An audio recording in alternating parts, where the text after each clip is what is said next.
La clase anterior habíamos visto entonces, para ir concluyendo esta unidad 8 de seguridad, habíamos quedado en lo que era NAT, ¿sí? Traducción automática de direcciones. Nosotros vamos a terminar de ver los contenidos de seguridad hoy. Vamos a arrancar con lo que son firewalls, ¿sí? Los firewalls son dispositivos de redes específicos que aíslan, controlan y filtran el tráfico, de manera tal de ir separando el tráfico de las redes. Inspeccionan cada paquete. La mayoría de los firewalls son dispositivos de inspección individual de cada uno de los paquetes que lo atraviesan, y esencialmente la función que cumple, la decisión que toma el firewall con cada paquete no es rutearlo, sino forwardearlo, reenviarlo o descartarlo, ¿sí? En el caso que se descarte, aquí se empiezan a vulnerar algunas cositas que nosotros habíamos visto. No se usa ICMP. ¿Se acuerdan ustedes cuando vimos ICMP que por ahí uno de los códigos de descarte era red administrativamente inaccesible, host de destino inaccesible administrativamente, esas cosas?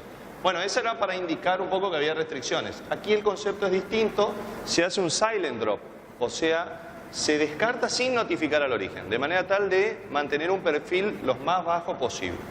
El paquete que no cumple las reglas se descarta.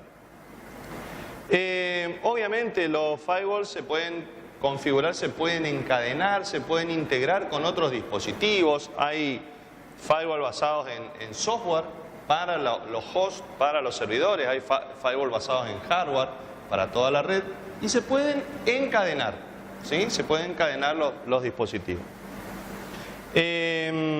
Seguramente ustedes están al tanto de los firewalls de software, los que manejan Linux, lo que es IP tablets o IP chains, ¿no es cierto? En Windows tienen el ambiente de Windows, el servicio de firewall también, ¿no es cierto? Tanto los servidores como clientes.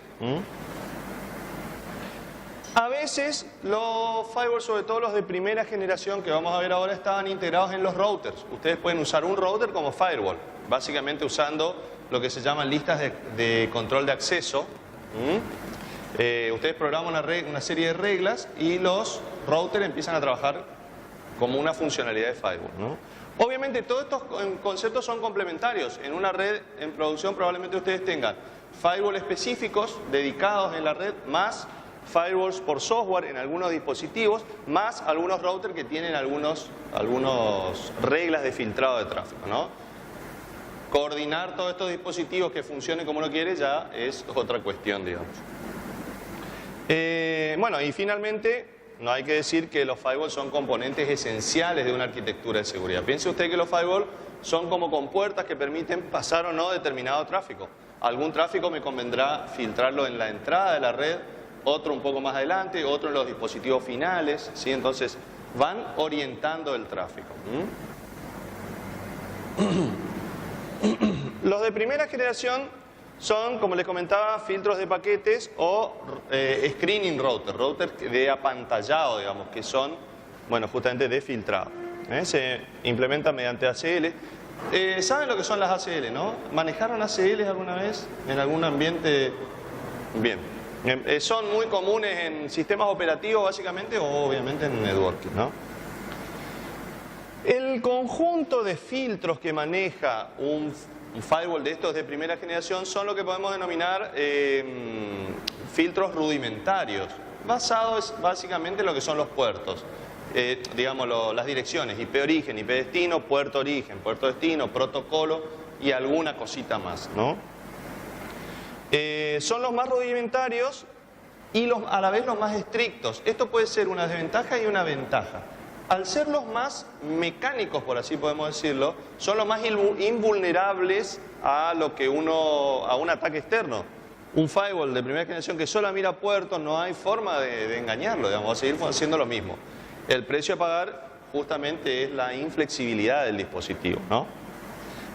Son difíciles de mantener y actualizar. Normalmente las modificaciones son manuales, o sea, yo tengo que, para modificar un conjunto de reglas, loguearme el dispositivo, pero bueno, ahí también radica la fortaleza, ¿no? Entonces, como todas las cosas, es un balance, ¿no? Y son dispositivos por definición stateless, o sea, ellos aplican la misma conjunto de reglas para cada uno de todos los paquetes que atraviesan. Si a un firewall de estos le atraviesa 1 millón de paquetes del mismo flujo, todos los paquetes van a ser afectados por el mismo set de reglas, ¿no? No mantiene un estado de la conexión. De nuevo, esto puede ser una ventaja o una desventaja, ¿no? La ventaja es que el dispositivo hace siempre lo mismo, es totalmente predecible. La desventaja es que no se puede dar cuenta de determinados patrones cambiantes que pueden indicarme un posible ataque, ¿no? O un comportamiento anómalo en la red. ¿Cómo se usan estos firewalls? Generalmente, una de las infraestructuras de seguridad más básicas es la del bastión apantallado, lo van a ver en alguna bibliografía, o bastión screened host sería, ¿no? El screened host sería este que está acá, o host bastión. Bastión porque, digamos, es el sitio seguro de la red, ¿no es cierto? Ahí, a través de ese bastión nosotros controlamos qué entra y qué sale de la red. Generalmente el tráfico típicamente de Internet pasa por el router que filtra y lo dirige al host bastión. Normalmente todo el tráfico va al host bastión. En el host bastión nosotros aplicamos, tratamos o procesamos el tráfico y lo dirigimos a cualquiera de los dispositivos de la red interna. De la misma manera, cuando el tráfico quiere salir al exterior, tiene que comunicarse primero por el host bastión. Y el host bastión es el que valida, por así decirlo, ese tráfico y lo envía al exterior, ¿no? En este caso, el router que está haciendo de firewall lo que hace es impedir este tipo de comunicaciones directas, ¿no? O sea, cuando viene algo así, el tipo lo filtra. ¿Está? ¿Se entiende? En este caso nosotros tenemos un host con físicamente una sola tarjeta de red. El mismo mecanismo se puede hacer con un host bastión dual home, ¿no es cierto? O sea, de 2 tarjetas de red. Esto de alguna manera simplifica un poco la administración, ¿no es cierto? Yo puedo poner acá un conjunto de reglas más específicas, ¿no es cierto?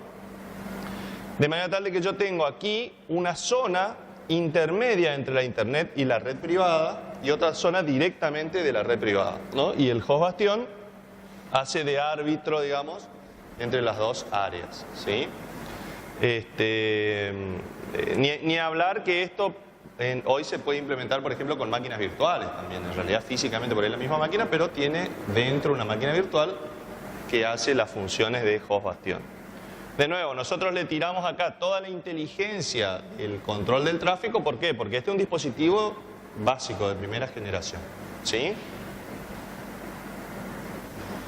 Otro escenario un poco más complejo es que, digamos, es un poco heredero de este concepto, es decir, acá hay una zona que tiene una funcionalidad definida, ¿no?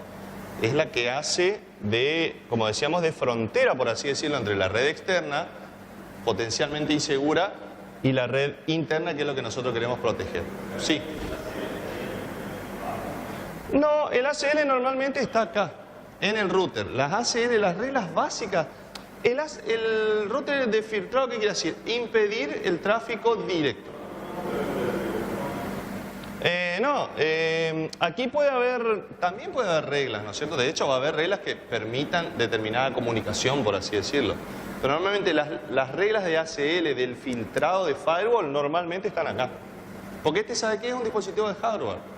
Es inhackeable, por así decirlo. Si vos acá tenés un sistema operativo, ya tenés vulnerabilidad y tenés formas de acceder, o un rootkit, o una vulnerabilidad en Windows, y ahí ya estamos. Acá se supone que este dispositivo es infranqueable, por así decirlo. Va a ser siempre lo mismo.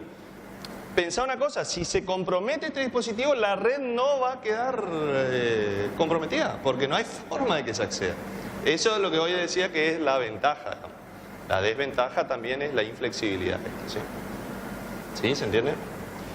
Bueno, como les comentaba, acá nosotros podemos apreciar claramente un área diferenciada, digamos, de lo que es la red potencialmente insegura y lo que nosotros queremos preservar. Esto lleva a una técnica que ustedes seguramente la habrán visto por ahí, que es la zona desmilitarizada. Justamente, la zona desmilitarizada es aquella, viene por parte de la zona esta que está entre Corea del Norte y Corea del Sur, donde ahí es un no man's land, le dicen, o sea, la tierra sin dueño, ¿no? Básicamente una mezcla entre la red que nosotros queremos defender y la red potencialmente insegura de donde provienen los ataques, ¿no?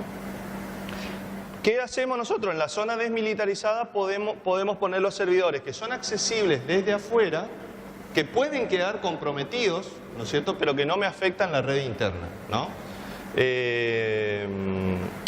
A su vez también nosotros en la zona desmilitarizada podemos poner los dispositivos o los servicios que hacen de puente entre la red Ethernet. Concretamente un proxy HTTP, por ejemplo, o un proxy de cualquier servicio, ¿no? Esto tiene la ventaja, tiene varias ventajas. Por ejemplo, si yo puedo acceder en forma directa a Internet. Si yo programo las reglas y puedo decir el tráfico saliente sí lo permito, el entrante tiene que venir por acá, por ejemplo, ¿no es cierto? Pero si yo digo, no, el tráfico saliente también tiene que salir por un servidor proxy o lo que yo quisiera, tengo una ventaja importante. Yo puedo loguear todo el tráfico. Yo podría capturar todos los paquetes que van a Internet. Y podría defenderme inclusive de vulnerabilidades que se pueden presentar acá, de actitudes deshonestas de algún, no sé, de cualquiera. Yo puedo saber todo el tráfico que se hizo, si tengo un resguardo aquí. ¿Se entiende? Entonces, bueno, en esencia, ¿cuál es la ventaja fundamental de esto? Lo mismo que comentábamos hoy. Cuando hay un compromiso de alguno de estos servidores, la red interna queda intacta. Típicamente yo tendré que desarrollar algún mecanismo para, por ejemplo, si yo en mis servidores brindo información que obtengo de la red interna, típicamente, piensen ustedes un sistema de pedidos online o de consultas de clientes o de venta inclusive online, bueno, tendré que definir mecanismos de consulta a las bases de datos internas, ¿no? Ahí ya cada vez son mayores, pero bueno, de nuevo, este dispositivo está totalmente auditado por mí, ¿no es cierto? Es redundante, tiene todos los controles, o sea, y de última sé que si esto se cae, bueno, la información aquí está protegida, ¿sí? Esto se puede ir complicando, podemos tener dos firewalls, uno de entrada, uno de salida, de nuevo en la misma inteligencia de descargar funciones acá, de tener una opción de redundancia, puede haber distintas alternativas, ¿no? A medida que vamos complicando el escenario que pasa, necesitamos más configuración, más gestión, ¿sí? Es más complejo. A medida, como decíamos, que yo vaya complicando más el escenario, puede pasar, por ejemplo, que mis firewall tengan que manejar conexiones múltiples entrantes, ¿no es cierto? O sea, yo no solo tengo una salida a Internet, sino tengo varias, por cuestiones de redundancia, por cuestiones de practicidad, lo que fuera. Yo acá tengo que tener cuidado cuando defino las reglas de firewall que no pase, por ejemplo, esto, ¿sí? Que el tráfico que entre por un lado salga por el otro, por ejemplo. Ya se empieza a complicar más, como, entre otras cuestiones, ¿no? O que haya flujo entre los routers mismos, por ejemplo. Obviamente, tengo mayor redundancia, más flexibilidad y cada vez se va complicando más. En definitiva, cuando yo uso firewall en varias conexiones salientes, es un paso más de complejidad. El siguiente nivel en lo que son los firewalls es el Application Level Gateway, ¿no es cierto? Una compuerta o una interfaz de nivel de aplicación. ¿Qué hace esto? Normalmente está integrado en algún servicio como un servicio de proxy. Todos saben lo que es un proxy, ¿no? Un proxy es una máquina que recibe es una especie de un hombre en el medio, pero blanqueado, por así decirlo. Es una máquina que recibe las solicitudes de ustedes generalmente para páginas web, para servidores de mail, y tramita la página en su nombre. De ahí viene proxy, es representante en inglés. Cuando viene la página la almacena y la muestra al cliente, ¿no es cierto? No todos los servicios son factibles de ser implementados por un proxy. De la misma manera, digamos, lo que es el ALG está normalmente integrado en algún servicio de proxy, ¿no? Acepta los paquetes por una interfaz, los examina, si cumple con las reglas que usted le define, habilita el servicio. Si no, le muestra un mensaje al cliente que el servicio ese está bloqueado por distintas circunstancias. Es muy útil cuando ustedes, por ejemplo, quieren bloquear en un instante el acceso a un determinado recurso. Entonces, programan una regla y a partir de ese momento toda la organización ya no puede acceder a ese recurso, ¿sí?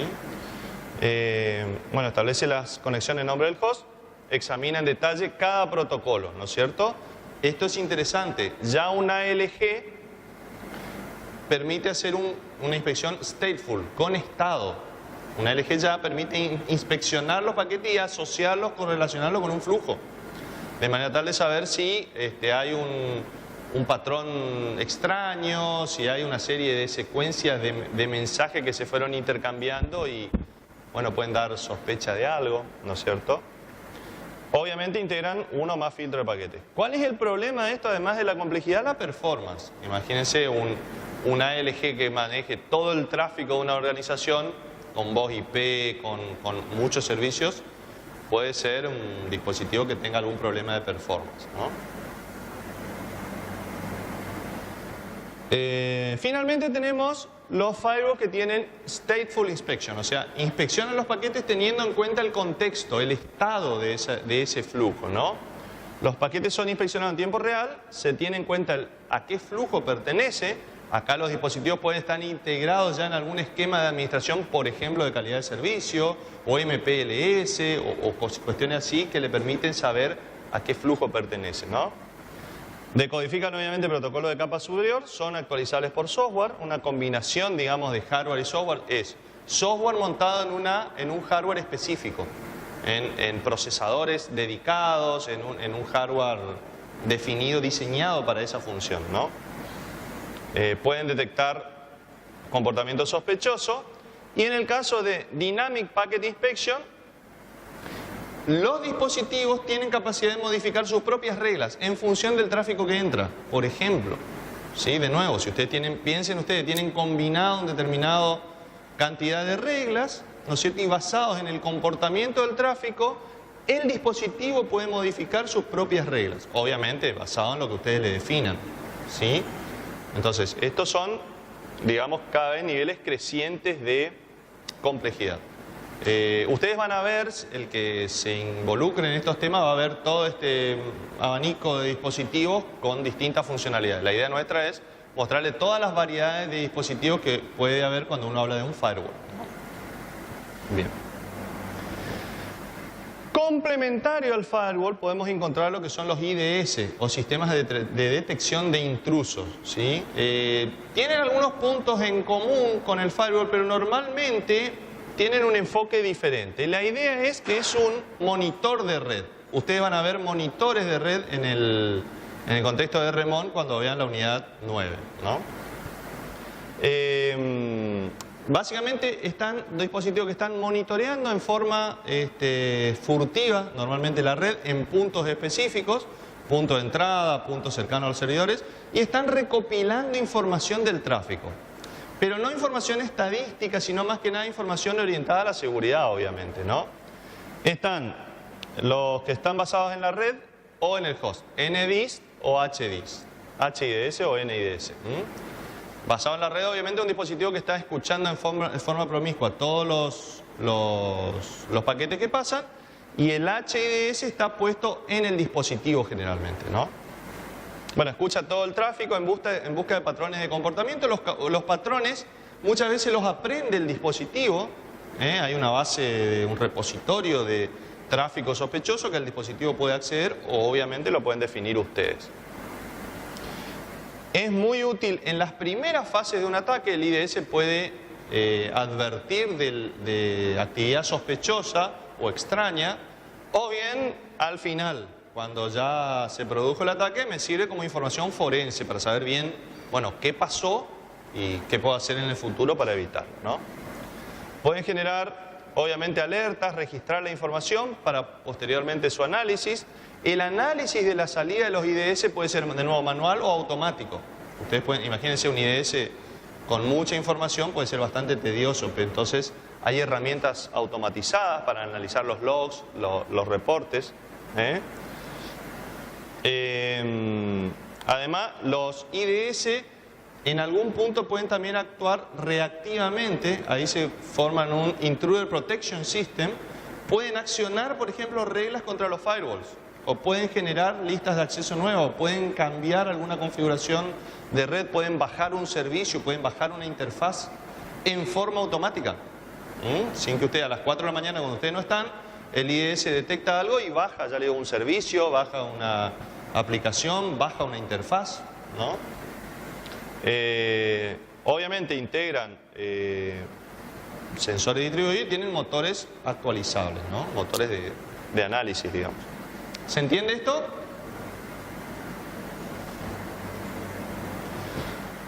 El gran tema, ¿dónde los colocamos? A los IDS, a los IPS. Normalmente estos dispositivos se colocan cerca de los recursos que yo quiero monitorear, por razones obvias, ¿no es cierto? En el mismo segmento, ¿no es cierto?, en algún lado. La alternativa es la cuestión opuesta, ponerlos en lo que se llama honeypots. Los honeypots es un frasco de miel para atraer a los intrusos, digamos. Yo puedo poner un sector de la red específicamente armado para atraer a los intrusos, con dos fines.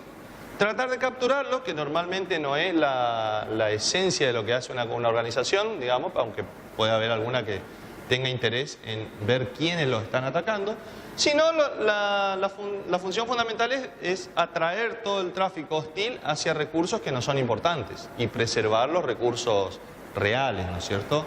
Caso típico de una organización donde se ponen servicios que no se ocupan, el HTTP o el FTP, se los habilita en una máquina de un honeypot.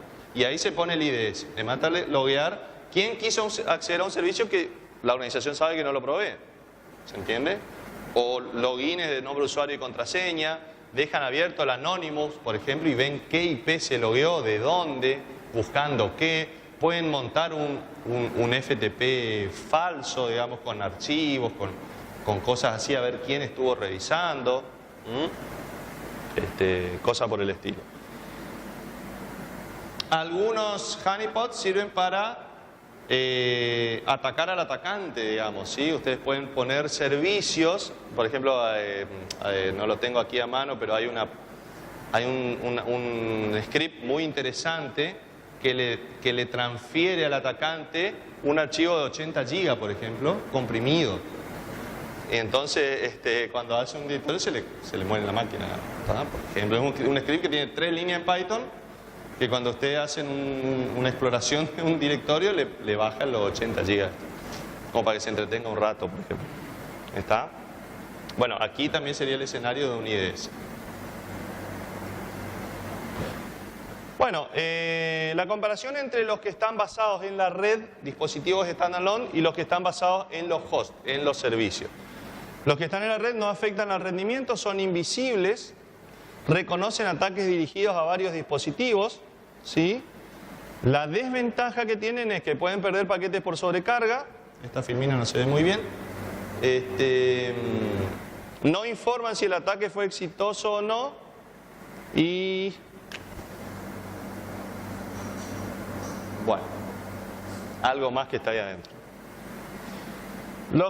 Normalmente los que son por hardware tienen las ventajas como desventajas de los anteriores. Monitorean eventos locales, pueden trabajar con datos encriptados y no son afectados por la red. Esto es lo que dice acá, que normalmente no pueden inspeccionar el tráfico final, obviamente, porque pues si ustedes mandan tráfico encriptado o tráfico extremo-extremo, no lo van a ver. Los que sí pueden hacer eso son los HIDS, los que están en el host, porque acceden a todo el tráfico, ¿no? Pueden monitorear eventos locales en el dispositivo, trabajar con datos encriptados y no son afectados por el ruteo de la red, por ejemplo. La desventaja es que la captura es específica al sistema operativo y son susceptibles a ataques de denegación de servicio. Y algo más que también está ahí. A veces están integrados en el mismo equipo. Normalmente ustedes pueden, cuando ven una solución de seguridad, normalmente integran un firewall, más un IDS, más un ALG, más VPN, más NAT. Todo esto normalmente son cajas que hacen todo eso, ¿no? Piensen que hay dispositivos que establecen las VPN, tienen para 2.000, 3.000 comunicaciones encriptadas por hardware, ¿no es cierto?, a la vez, más un firewall, más un IDS, más todo este tipo de cosas, ¿sí?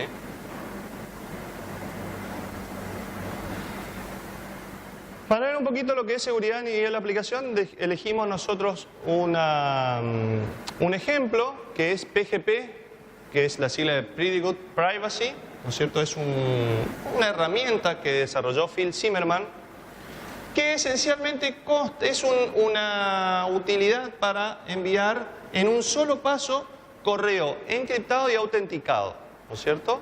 Es similar al HMAC, el protocolo que habíamos visto nosotros cuando habíamos de seguridad. Esencialmente este paquete lo que hace es, toma un correo electrónico, lo firma con la clave del emisor, lo encripta, lo comprime y lo envía. Es un programa gratuito, evolucionó después en otras herramientas como OpenPGP, por ejemplo, y otras alternativas. Está basado en el algoritmo IDEA, que es un algoritmo simétrico, ¿no es cierto? Calcula el cache, lo firma con la clave privada de A, que es el emisor, concatena y comprime la firma y el mensaje, aplica IDEA con una clave aleatoria, encripta la clave privada de esa simétrica IDEA con la clave pública del receptor, ¿no es cierto? Cosa que el receptor, cuando desencripta el mensaje, tiene la clave para abrir el correo encriptado, y finalmente mandan todo ese mensaje más la clave encriptada por correo electrónico. Para usted en realidad es hacer un doble clic nada más. Cuando usted tiene el paquete, reciben el mensaje, y si usted ha recibido un mensaje encriptado, se hace doble clic y el cliente del correo, como esto es un plugin, hace todo el proceso de desencriptar, verificar la identidad del emisor, el checksum del mensaje y lo habilita. ¿Se entiende? Es un módulo que se habilita en el cliente de correo directamente. Esa es la ventaja que tiene. Claro, acá queda un poquito más claro, mirá.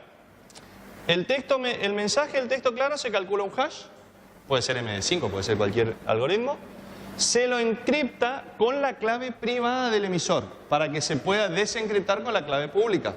Acuérdense de eso, firma digital. Acá estamos firmando el mensaje. Esto se concatena con el mensaje que se lo comprime, por ejemplo, y acá se encripta todo el bloque mediante IDEA con una clave de sesión, que es la clave del mensaje, que se genera en ese momento, puede ser una clave aleatoria generalmente. Esta clave aleatoria se la encripta con la clave pública del receptor. O sea que hay tres claves en juego. El conjunto de claves privadas y públicas del emisor del mensaje, el conjunto de claves privadas y públicas del receptor y la clave de la sesión. De manera tal de que las claves de las personas no viajan.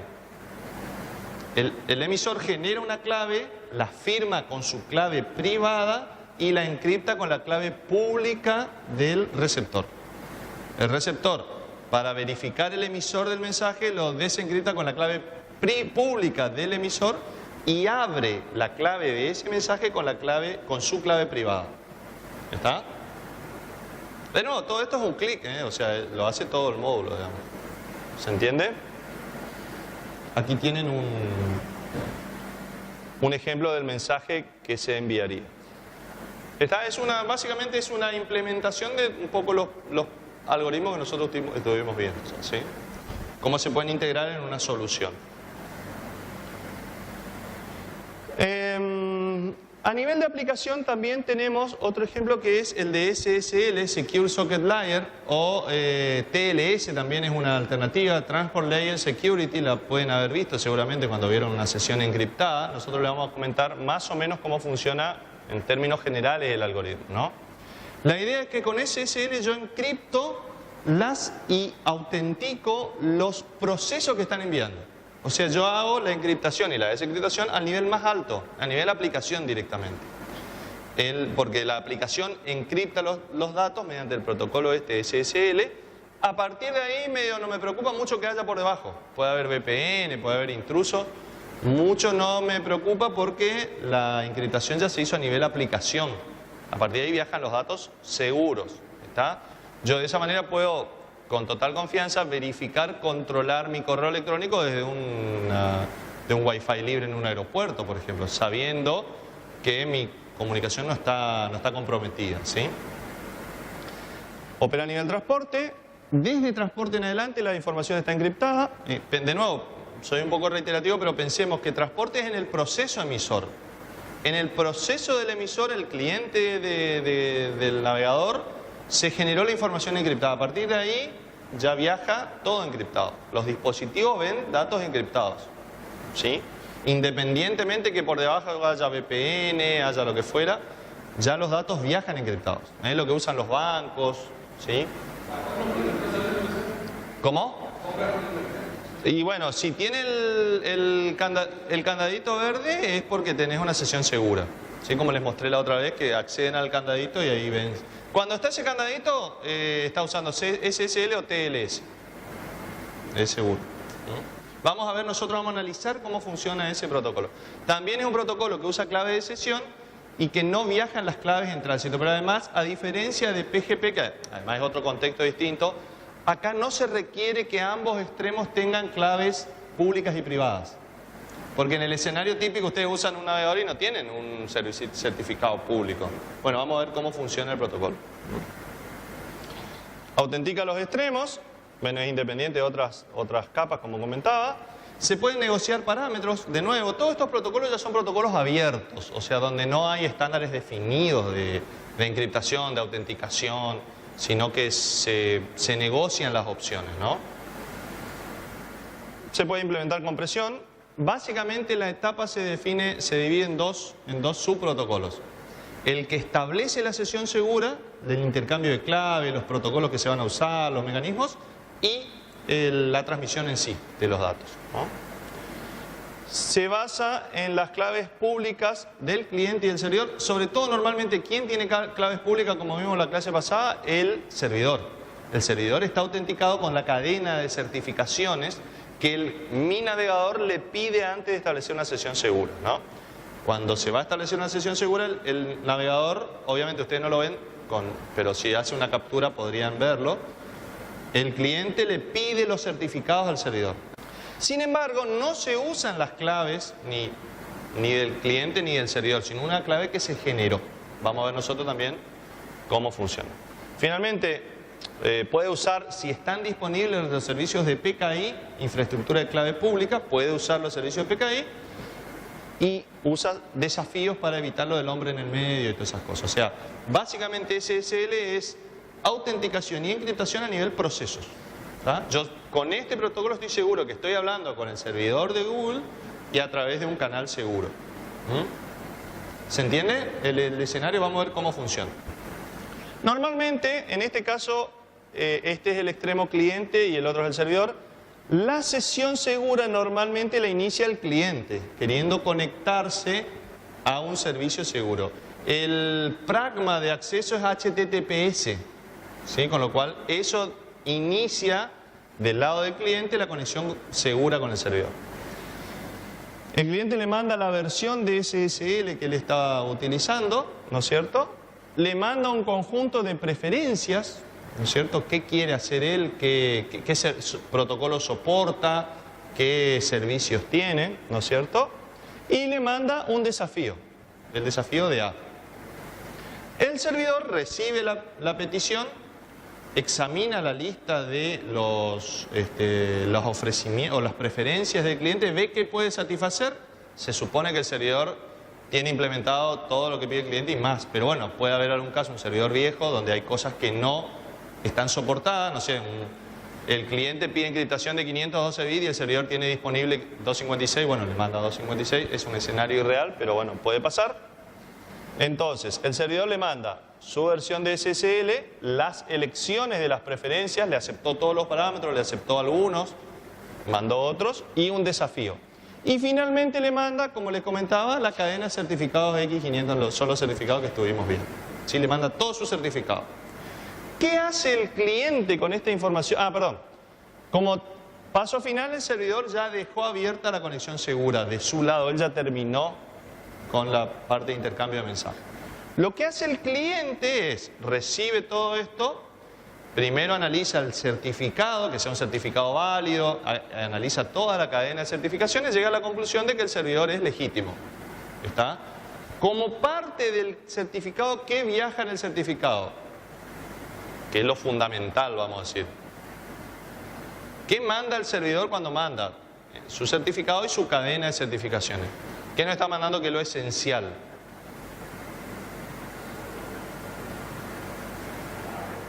¿Qué clave? Exacto, su clave pública. Le manda su clave pública. La clave no importa que la vea todo el mundo porque justamente es pública, ¿no? Acuérdense, esto es criptografía asimétrica. El cliente va a usar esa clave para encriptar, pero no va a usar, bueno, no me voy a adelantar. El cliente con los desafíos que se generaron RA-RB y la clave pública del servidor genera, mediante un proceso medio complejo, bastante complicadito, una clave premaster, se llama, premastered key, una clave de precisión, por así decirlo. Genera un patrón de bits tomando el desafío de A y el desafío de B y la clave que le mandó el servidor en una manera predecible, predeterminada, ¿sí? Y esa clave de premaster la encripta con la clave pública del servidor y le manda la clave, ¿no es cierto? Inmediatamente cambia el cifrado y el cliente queda listo. ¿Qué hace el servidor? ¿Qué les parece a ustedes? Abre la clave premaster esa, ¿no es cierto? Compara que los desafíos sean, porque el otro calculó la misma clave, con los mismos datos, ¿no es cierto? Abre entonces la clave premaster, verifica que los desafíos son correctos, que el servidor también está hablando con el cliente adecuado.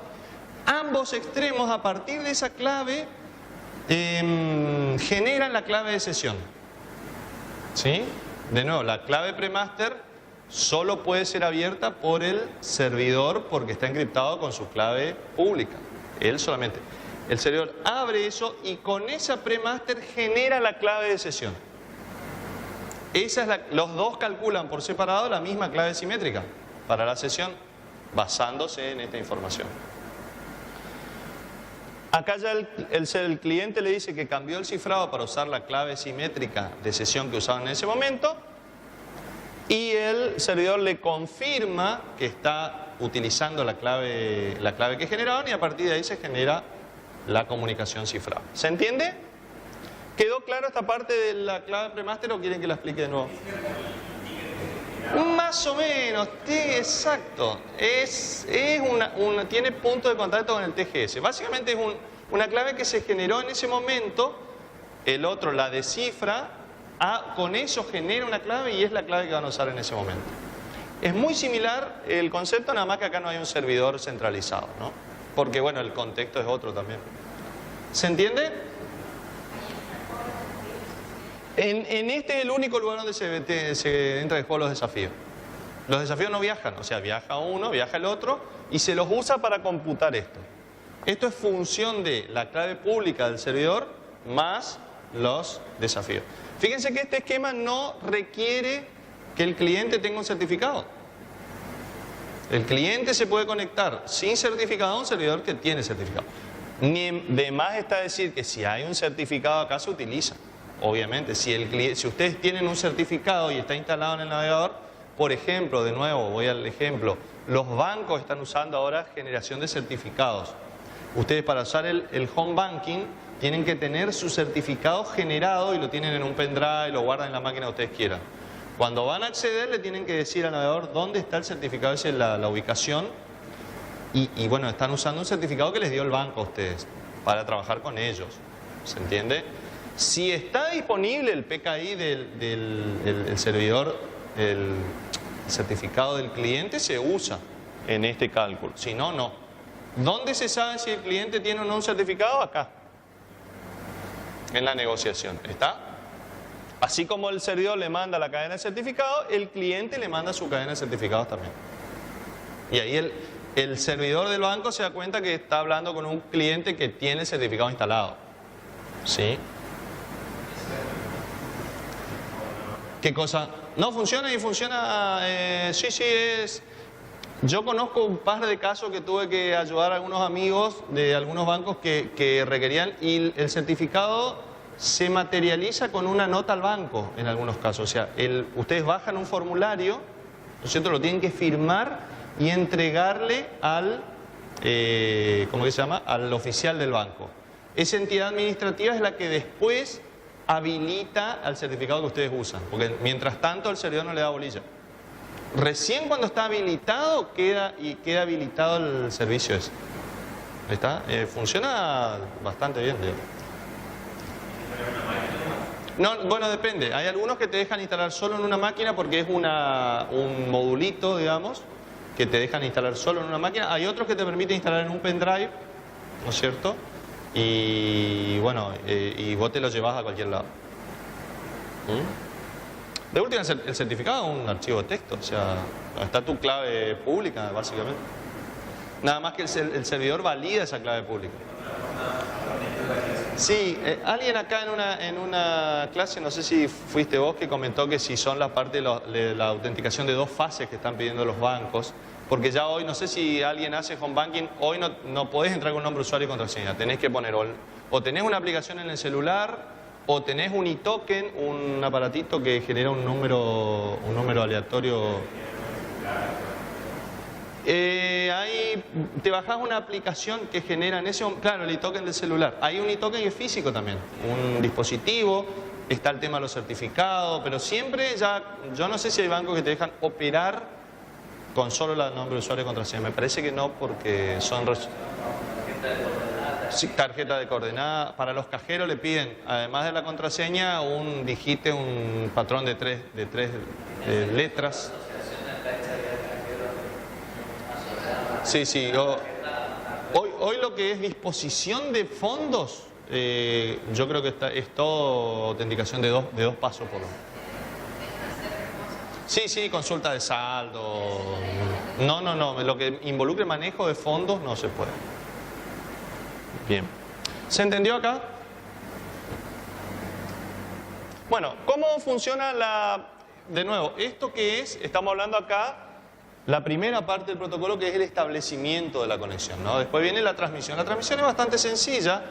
El mensaje, por ejemplo, del navegador, se lo fragmenta, se lo divide en segmentos. El navegador generalmente va a generar un stream continuo de datos, ¿no es cierto? O sea, básicamente el navegador va a tomar del servidor un stream continuo, la página completa, HTTP, por ejemplo, pero esto se va segmentando en porciones.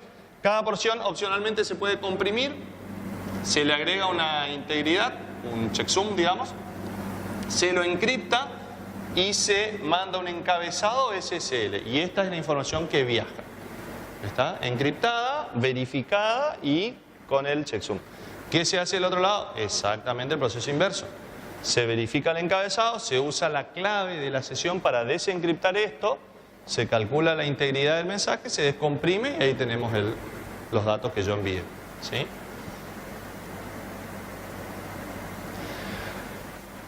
Para no terminar esta unidad sin ver un pequeño escenario, vamos a hacer un repaso, esta es una actividad medio dinámica nada más, donde vamos a repasar un conjunto de lo que son, esto no tiene ningún tipo de orden ni de precedencia, para ver de qué hablamos cuando hablamos de vulnerabilidades, ¿no es cierto? Cuando hablamos de vulnerabilidades, este es un pequeño subconjunto nada más de todas los ataques a los cuales está supeditado por ahí un servicio, una red, un dispositivo, ¿no? La idea era mirar con ustedes y un poquito entretenernos analizando cada uno de estos, ¿no? De estos ataques, ¿cuáles ustedes conocen? Porque lo vimos en esta clase, porque es de dominio público. Acá hay uno que... Claro, el ataque, vamos a ir marcándolo con un marcador. El ataque por reflexión nosotros lo vimos, ¿se acuerdan? Que se toma un paquete en una apertura y se hace otro desafío y se le contesta con ese desafío, ¿se acuerdan? Bueno, exactamente. ¿Cuál más conocen? Hombre en el medio, acuérdense que acá hay un impostor. Esta es una falla de autenticación, no de encriptación. Los datos viajan encriptados, pero no estamos hablando con la persona correcta. ¿Cuál más conocen? Bueno, denegación y la distribuida deben ser la estrella, digamos, de la... Todos saben en qué consiste, ¿no? Básicamente es comprometer un servicio en su disponibilidad. Acuérdense siempre de los cinco aspectos de la seguridad. Acá no estamos ni en la autenticación, ni en la confidencialidad, en la disponibilidad de la información. Si yo comprometo un servidor, pácate. Muerto el perro, se terminó la radio. ¿Qué más conocen?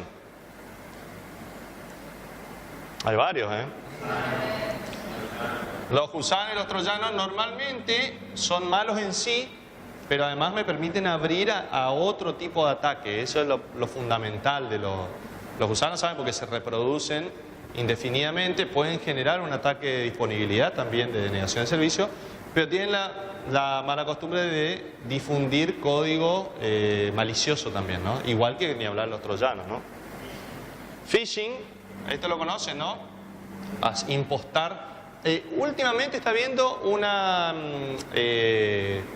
como un recrudecimiento y una refinación en los ataques de phishing. Hay ataques de phishing que son realmente muy difíciles de detectar.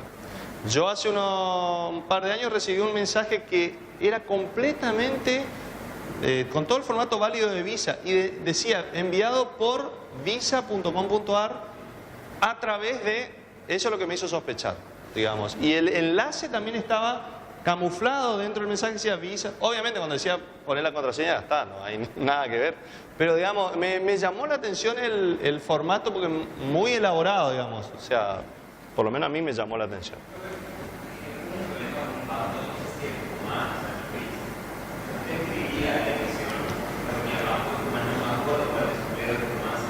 Sí.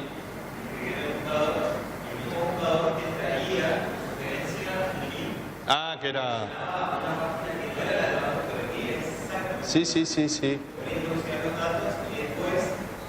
Bueno, eso puede estar relacionado con el sistema de page ranking en ese caso del buscador, que seguramente debe ser Google. Había algunos problemas con eso. Si ustedes rankean la página suficientemente alto, va a entrar primero el enlace malicioso que el real, digamos. Entonces... Ah. Bueno, sería un esquema de phishing, pero de lo que vos me contás, un poco más matizado con el tema de intervenir en el sistema de rankeado de página del buscador para que vaya a comienzo, ¿no? Claro, porque si vos lo buscas por Google, Google lo que te hace es te rankea las páginas y te manda lo que está rankeado. Si de alguna manera Google no se dio cuenta y rankeó mal una página, te manda.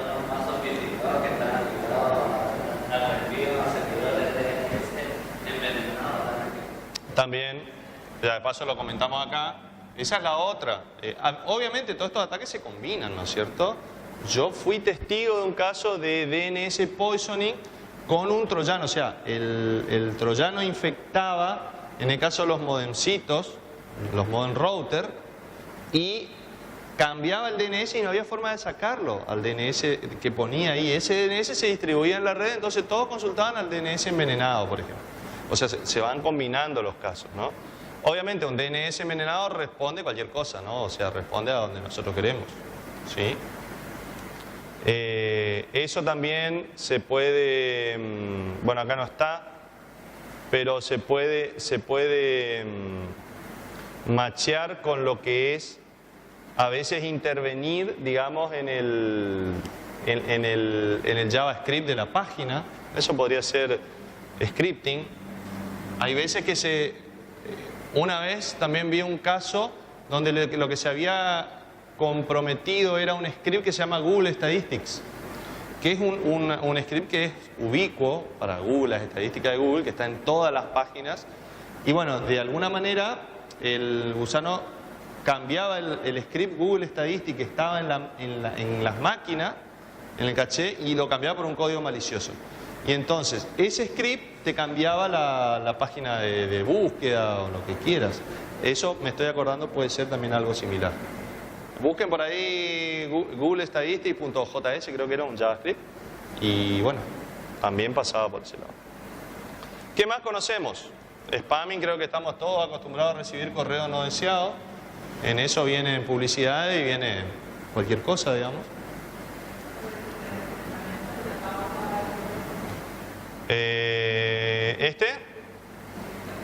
¿Este acá? ¿ARP spoofing? Sí. ¿Qué consiste ARP spoofing o poisoning? Vamos a vincularlo a los dos porque están relacionados, ¿no es cierto?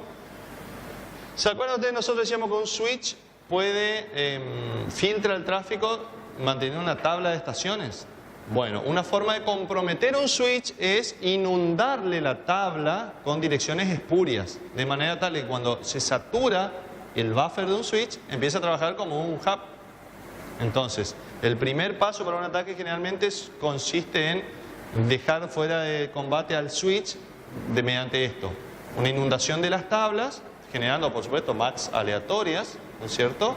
Y llenándole las 8000 entradas, las 10.000 entradas que tenga en la tabla de MACs. Una vez que está lleno de eso, todos los paquetes que entren después el switch empieza a funcionar como un hub, ¿no? Con ARP spoofing lo que hacemos es mentir, digamos, acerca de la asociación IP-MAC, ¿sí? Generalmente esto trabaja en dos sentidos. Se envenena, por así decirlo, la MAC del servidor, o sea, se imposta, se hace un spoofing de la MAC del servidor y al servidor se le cambia también la MAC de respuesta del usuario. De manera tal de establecer efectivamente un nombre en el medio a nivel MAC. A nivel MAC se miente con las ARP, entonces uno que está en el medio le dice al servidor y al otro le dice la MAC del servidor es esta, la mía. ¿Se entiende? Y entonces el tipo se pone en el medio y los mantiene envenenados a los dos, porque están todos en el mismo segmento. ¿Se entiende? Esto se basa normalmente en una característica de ARP que se llama el ARP gratuito. A veces cuando llega una resolución de ARP que no está pedida, el cliente igual instala eso en la tabla ARP. Algunos sistemas operativos optan por deshabilitarlo. Ustedes pueden verificar en su sistema operativo, si necesitan lo pueden deshabilitar eso. Es raro a un ARP gratuito, ¿no? O sea, bien. Wireless cracking, ¿quién no intentó esto con un vecino? Con algún programita de spoofing, de análisis de los vectores encriptados, ¿sí? Snooping, sniffing, lo mismo, ¿no es cierto? Espiar promiscuamente todos los paquetes de la red. Si hay un switch, generalmente lo que hago antes es esto, ¿no es cierto? Y después empiezo a espiar. ¿Qué más? ¿Cuál? ¿Esta? ¿Esta? Ah, puerta trasera, sí. Sí, bueno, los backdoor, las vulnerabilidades propias de los service pack, de las actualizaciones, de lo que viene adentro. Overflow y overrun, hay una pequeña diferencia entre los dos, si el buffer pasa de largo o si desborda el proceso. En cualquier caso, lo que estamos tratando de comprometer es la disponibilidad o inclusive tener acceso a la máquina. En eso también está esto que está acá, SQL Injection, no sé si alguien lo vio alguna vez. Consiste en algunos clientes que procesan sentencias SQL generar un desborde en el SQL y de esa manera tomar control de la máquina. Mediante generar una excepción y a partir de ahí, por ejemplo, si la máquina es un determinado sistema, se puede quedar, por ejemplo, en modo root, el servidor, y toman control con eso. O mandan como parte del JavaScript un comando. Como no lo puede parsear, tiene una vulnerabilidad del servicio, ejecuta el comando, por ejemplo, ¿sí? Y lo manda como una sentencia SQL. Búsquenlo por ahí si les interesa. En ese contacto también están los exploits, ¿no? Exploits son justamente como bombitas que tienen algunos programas que se activan de forma remota. Los keylogger, creo que también todos los conocen. Los que van tomando todos los caracteres. Hay inclusive dispositivos por hardware de esto, ¿sí? Hace poco se había identificado un driver USB que hacía keylog.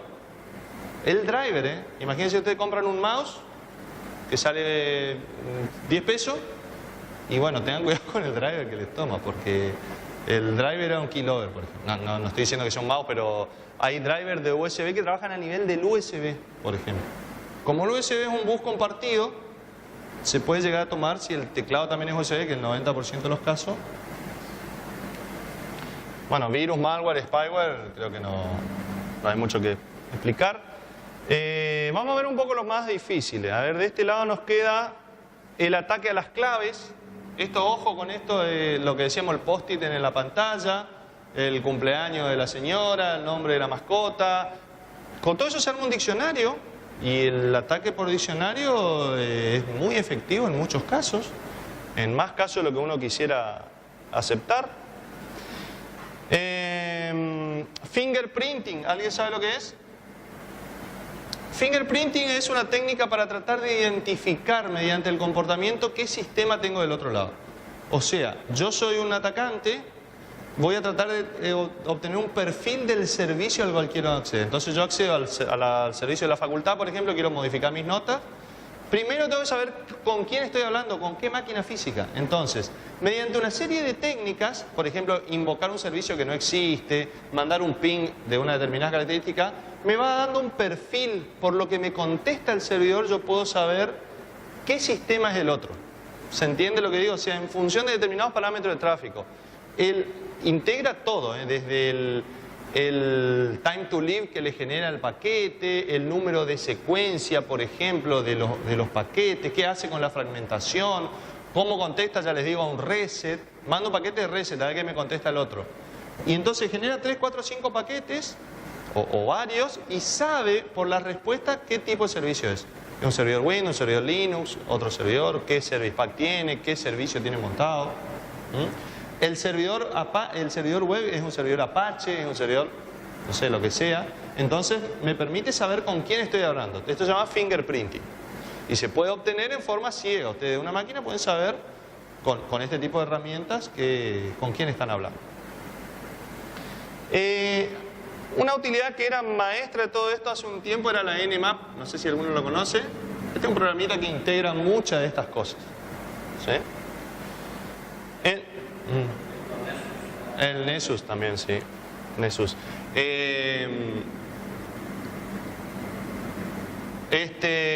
Estos son viejos y tiene que haber algo mejor hoy en día.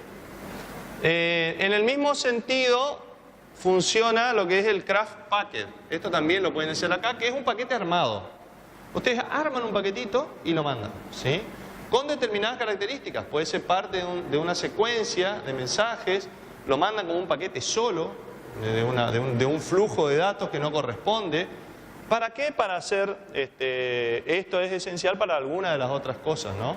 Para hacer fingerprinting. ¿Qué pasa si le mandan a un servidor un paquete que no... Usted lo arma todo, que es de una secuencia, un número de secuencia TCP, un número de secuencia IP, determinados parámetros, el tipo a ver qué les contesta, por ejemplo. Con Crafted Packet había un ataque que se llamaba el árbol de Navidad, porque tenía prendido todas las combinaciones imposibles de los bits de operación en IP y los bits en TCP. Entonces se señalizaban a la vez urgente, sin y fin, por ejemplo, una cosa así, a ver, y generar algún tipo de vulnerabilidad. Eso se llamaba el ataque del árbol de Navidad. ¿Qué más? Sure Routing. ¿Se acuerdan de Sure Routing? Ruteo fuente en IP. En ruteo fuente en el paquete va el conjunto de host que tiene que atravesar ese paquete. Yo con Sure Routing también puedo ver vulnerabilidades. Me puedo jugar a la dirección IP de adentro a ver hasta dónde llega, ¿sí? Validar una ruta alternativa que estoy haciendo. Este debe ser el abuelo de todos los ataques, el ping de la muerte. Este se habrá dejado máquinas Windows 3.1, 95, NT. Les quiero comentar una cosa. Esto es importante, porque esto es recontraviejo. Esto de las primeras esto plagó las implementaciones del IIS, que era en esa época el Internet Information Service, era el PAC que manejaba Internet de los servidores NT, que después fueron 2000. Yo les comento porque esto es antediluviano, pero lo notable es que muchas de estas cosas se reciclan. Aparecen implementaciones que son vulnerables al ping de la muerte, por ejemplo. Algún desarrollador nuevo que entró, agarró una biblioteca vieja, la compiló otra vez y vuelve a aparecer. Es increíble la cantidad de vulnerabilidades viejas que están apareciendo en dispositivos nuevos.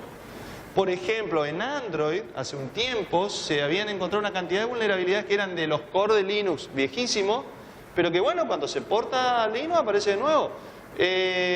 Yo no recuerdo bien cuál de los accidentes con los autos autónomos se produjo, pero también estaba asociado con una vulnerabilidad que era viejísima. No sé si se entiende lo que digo. Entonces, guarda que no aparezca por ahí el ping de la muerte, ¿no? En algún otro lado. Porque obviamente, ¿qué hace un atacante con si quiere vulnerar un auto autónomo? Y le manda un ping de la muerte. Vamos a empezar con lo básico. ¿Entendés? Entonces, muchas veces las soluciones fueron para adelante, pero quedaron en algún repositorio viejo, código que no se modifica hace mucho, que está súper probado, pero que tiene problemas de buffer overrun o underrun, y justo se combinan todos los factores y la vulnerabilidad aparece de nuevo.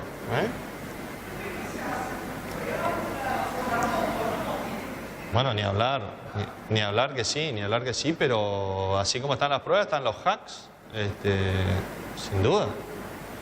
No, hay pruebas, hay de todo el tiempo. Imagínate, bueno, estamos hablando de autos, imagínate los sistemas de armas. No, ni hablar que sí, pero bueno, muchas veces acá están los que están del sombrero blanco y el sombrero negro, entonces están los ethical hackers que también, y están de los otros, digamos, así que... El ping de la muerte, para resumirlo, era un ping de mayor a 64K. Se lo mandaba fragmentado y cuando el tipo quería armar más de 64K se iba a la lona, ¿no? La pantalla azul. En el mismo sentido, la fragmentación IP, ¿se acuerdan que les comentaba el ataque de fragmentación IP? Que es mandar todos fragmentos y, claro, va guardando 64K para cada uno, manda 2000. Teardrop es también una cuestión parecida, un ataque similar que se basaba en el reensamblado de los fragmentos, pero solapándose. Entonces, cuando se solapaban, no todas las implementaciones de TCP permitían el solapamiento de los segmentos. O sea, normalmente los segmentos tienen que ser consecutivos. Cuando yo los solapo, puede o generarse un error de disponibilidad o una vulnerabilidad en el acceso, ¿no? Esto sí, también lo tienen que conocer, ¿no? Port scanning, el escaneo de puertos. ¿Cómo saber qué servicios están habilitados en un determinado dispositivo? Con Nmap lo pueden hacer, o sea, ustedes ponen la dirección o el nombre del servicio y les va a decir, va probando uno por uno los servicios a ver qué está abierto y qué no, ¿no? Con una combinación de distintos tipos de SYN más hack, reset a un servicio a ver qué es lo que pasa. Finalmente, hay dos técnicas que son el secuestro de sesiones TCP. Un ataque muy elaborado es a ciegas tratar de, mediante la predicción de los números de secuencia de TCP, tratar de influir un flujo TCP que está establecido mediante el ARP spoofing del otro servicio. Yo puedo meterme en una corriente TCP y desviar el tráfico para mí. Secuestro la sesión, ¿no? ¿Se entendió?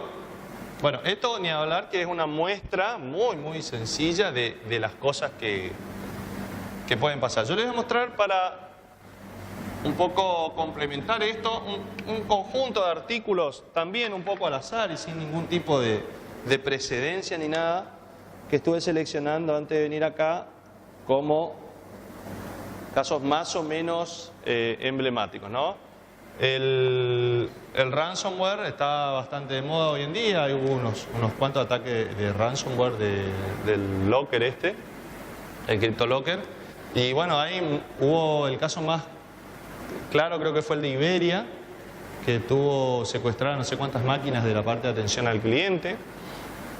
Esto es totalmente reciente, ¿no? Bueno, tienen que poner unos euros ahí o unos bitcoin. Esto es bastante nuevo. Esto es del 2016.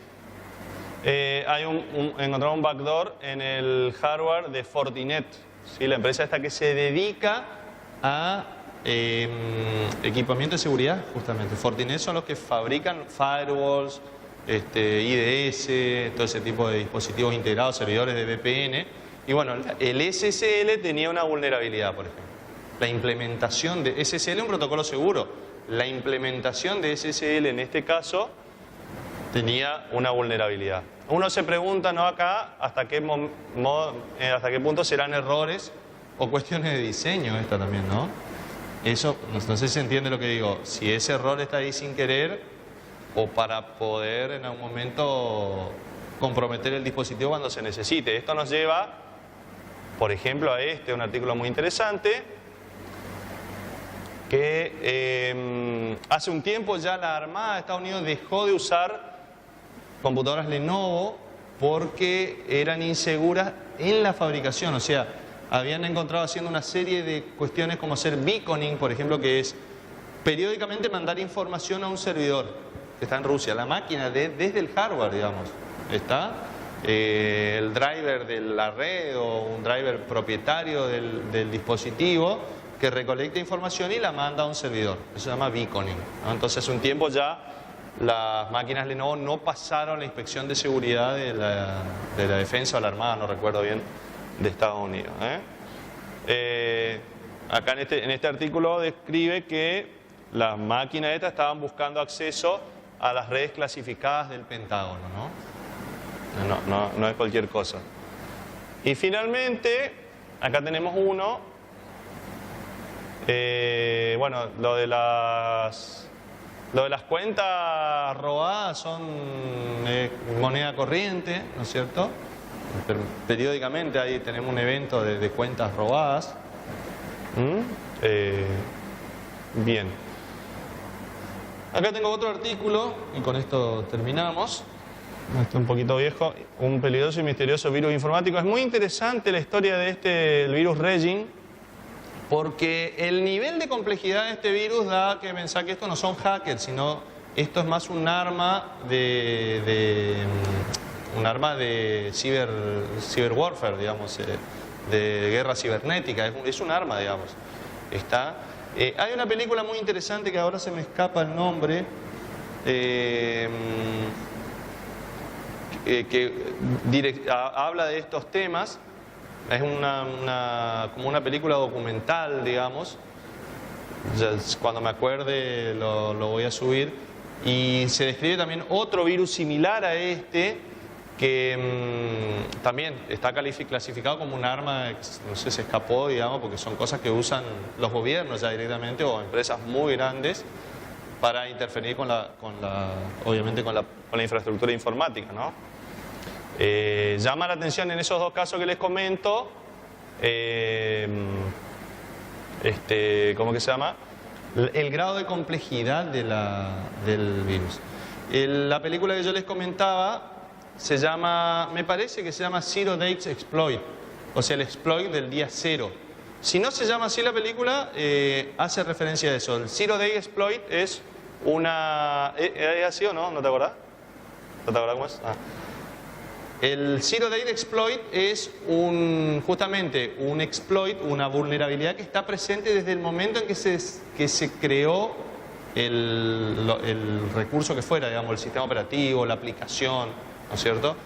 Y bueno, el Zero Day, encontrar un exploit de eso es el santo grial para un hacker, porque encontrás algo que está desde el comienzo, que está en toda la plataforma y que nadie nunca lo vio, ¿no es cierto? Ese es digamos, lo ideal para un hacker. Bueno, este virus, el otro que yo le digo, el de la película, contenía, creo que eran 6 o 7 Zero Day Exploit. Es una cosa imposible de acceder a ningún hacker, digamos, ¿sí?